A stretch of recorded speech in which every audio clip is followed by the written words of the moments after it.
What is up, gamers? Staxwell's back at it again today. I have a very special treat for you guys. I have what I think is the best control deck in Lorcana.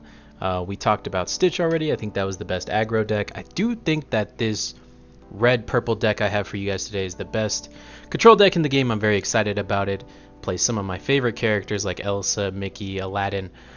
No Raid Shadow Legends ads or anything like that. Let's just jump straight into it here. In the early game, this deck is looking to build up its ink pool while contesting the board with cards like Donald Duck and Wardrobe. When we have a large enough ink reserve, we're looking to start replenishing our hand with our multitude of draw effects like Magic Mirror, Queen, and Friends from the Other Side. Finally, we want to cash in all of this built up ink and these newly acquired cards to bring out some of the best boss monsters that Lorcana has to offer in Elsa and Maleficent. Being in Ruby also puts our opponents in awkward situations of not wanting to play into our large efficient removal spells like Dragonfire and Be Prepared, aligning perfectly into our high ink long turn game plan, making this deck an absolute menace to play against. Alright, so without further ado, let's just go ahead, jump straight into the deck list here. First card is Archimedes, the highly educated owl. I actually don't know what movie this guy is from, so if you guys know, let me know in the comments down below. But he is a 1-drop 2/2. He's one of the only 1-drops that these colors have access to, so that's why we play him. We're really just playing him to contest aggro boards and try and stay alive long enough to reach the top end of our ink, you know, our Elsas, Mickey Mouses, Maleficents, things like that. He's really just contest the board against aggro, and if you're not playing against aggro, most of the time you're just inking this guy. The next card is Donald Duck. Donald Duck is fantastic because he's a 2-drop with 2/3 stats, and if you guys watch my Stitch video, you'll know how much I love a 2-drop with a 2/3 stat line. 2 health is not very good in this game. It dies 2 health dies to like Fire the Cannons and Tinkerbell. There's a lot of things in this game that ping for 2, so having 3 health is very relevant.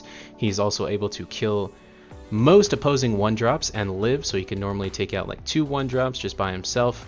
Very good for contesting the board and, you know, playing into that macro game plan we have of surviving till we have like 10 ink or something.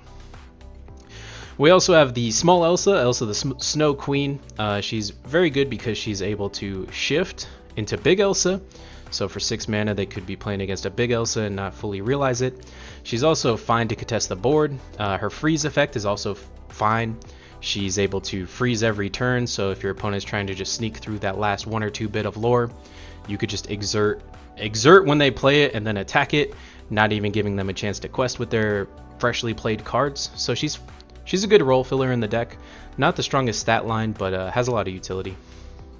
Maleficent the Sorceress, great card, 3-drop 2/2, contest the board against aggro decks, draws us a card against control mirrors. She kind of does everything we want her to, replaces herself.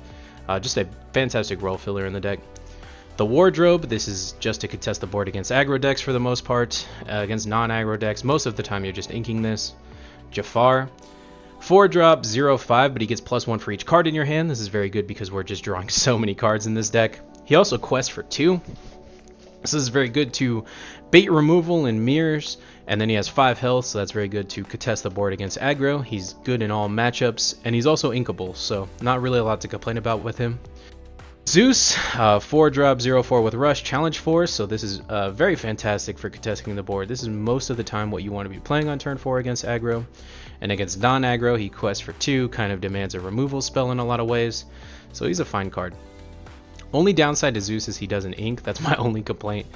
But he does quest for 2, so I can't complain too much.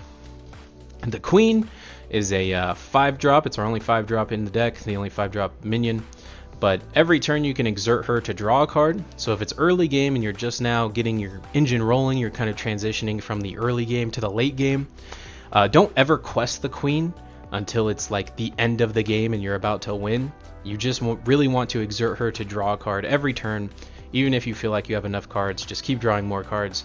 You could never have too many cards in any TCG, I feel like, so Queen is just very powerful for that. And she has a good stat line too, to be able to contest the board. She's able to draw a card every turn. She's good in the control matchups, the aggro matchups. She's just a great card all around. Aladdin the Heroic Outlaw. This one is very, very good against aggro. If you're able to survive to this card on aggro and then you're able to start killing things with him, I've never lost a game against aggro that I've been able to do that, and aggro is just such a popular archetype in this game, so I'm playing 3 Aladdin. If you know, if the metagame shakes up to not be so aggro oriented, you could definitely drop you know, 1, 2, maybe even 3 copies of this. But if aggro is more popular, then I'll bump this up to 4. Every time he challenges a character and wins, you gain 2 lore and they lose 2 lore.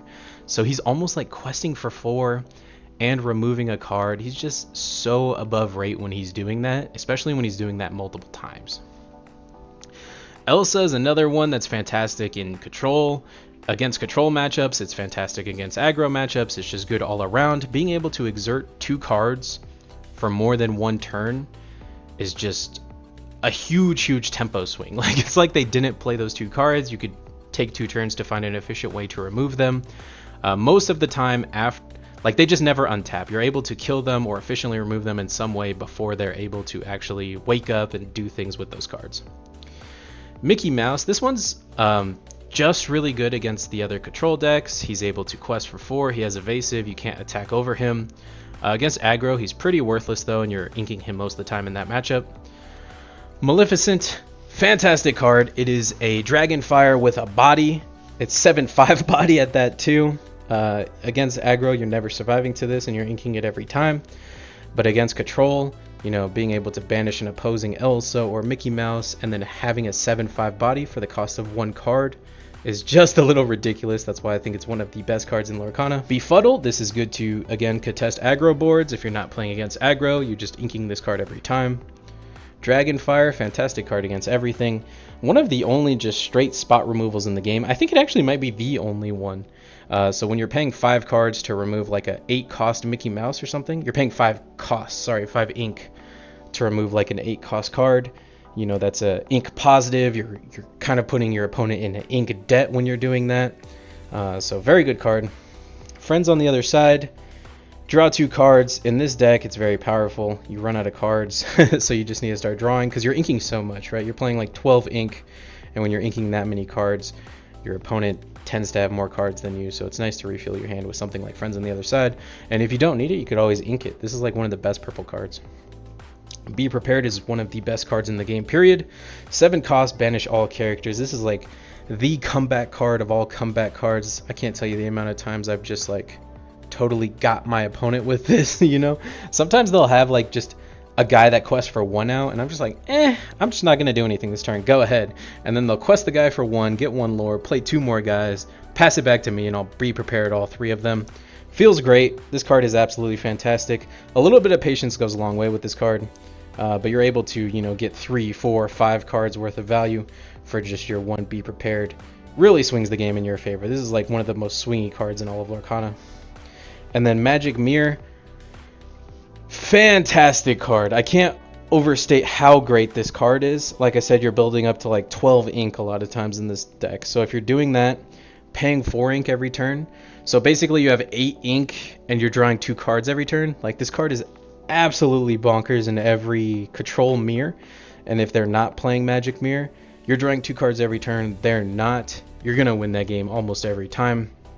It's pretty bad versus aggro. We're almost never getting that additional draw. So that's why we're not playing 4 of them. It doesn't ink, so it does get a little bit clunky in the aggro matchups. Just mulligan them away. Hope you don't draw them. Not a whole lot to say there. But it just auto wins you those control mirrors, so it's a little bit too good to cut it any further than this. But yeah, that's all I got for you guys today. I hope you really enjoy this deck as much as I do. I've been having a lot of success online with this, and I'm really excited. I really want to share it with you guys, and I want to hear your opinions. What do you guys think about this? Let me know in the comments down below. And thank you so much for watching. Later, gamers.